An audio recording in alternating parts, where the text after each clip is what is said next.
বেসরকারি হাসপাতাল কাঠগড়ায় স্বাস্থ্যসাথীর নামে বিভিন্ন বিল পাঠানো হয়েছে। এ ধরনের অনেক অসংলগ্ন ব্যাপার স্যাপার আছে, চুরি, দুর্নীতি, লুট। এর জন্যই মানুষ নতুন সরকারকে নিয়ে এসেছে। সরকারকে একটু সময় দিন।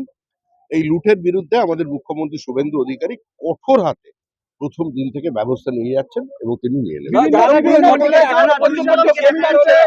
জনপ্রতিনিধি নিয়োগ, শিক্ষা দপ্তরের নিয়োগ এবং সেখানে সাংসদ বিধায়কদের নিয়োগ করা হচ্ছে। হ্যাঁ, সচেতন ভাবেই করা হয়েছে।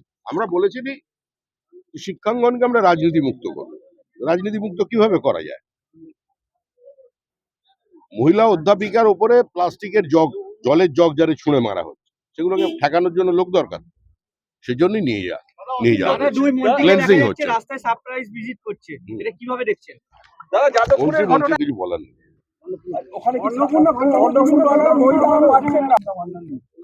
এক জায়গায় বিচ্যুতি আছে এবং সেটা সিস্টেমের কারণে। বহু জায়গায় সাবোটেজ করানোর চেষ্টা করা হয়েছে, কিছু জায়গায় ফর্ম ফিল আপ করতেও কেউ গাফিলতি দেখিয়েছিলেন। আরো 50 লক্ষ মহিলা তারা অবিলম্বে খুব বিলম্বেই তারা পেয়ে যাবেন। প্রত্যেকে অন্নপূর্ণা যোজনার টাকা পাবেন। একজন দুজনের ক্ষেত্রে বা খুব কম শতাংশেই এই না পাওয়ার ঘটনা হয়েছে। 1,20,00,000 মহিলা এর মধ্যে পেয়েছেন। দেখুন, স্ক্রিনিং করতে হচ্ছে, বছরে 36,000 টাকা কম টাকা তো নয়। তা এত লক্ষ পুরুষ তারা লক্ষ্মীর ভান্ডারের টাকা নিচ্ছে। সরকারি কর্মচারী লক্ষ্মীর ভান্ডার পাচ্ছেন।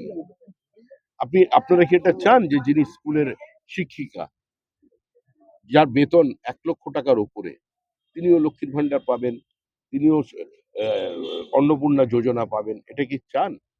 তো সোশ্যাল ওয়েলফেয়ার প্রজেক্ট তৈরি করা হয় মানুষের জন্য, তার জন্য নির্দিষ্ট ব্যবস্থা নেওয়া হয়েছে এবং যারা পাওয়ার জন্য উপযুক্ত তারা প্রত্যেকে পাবেন।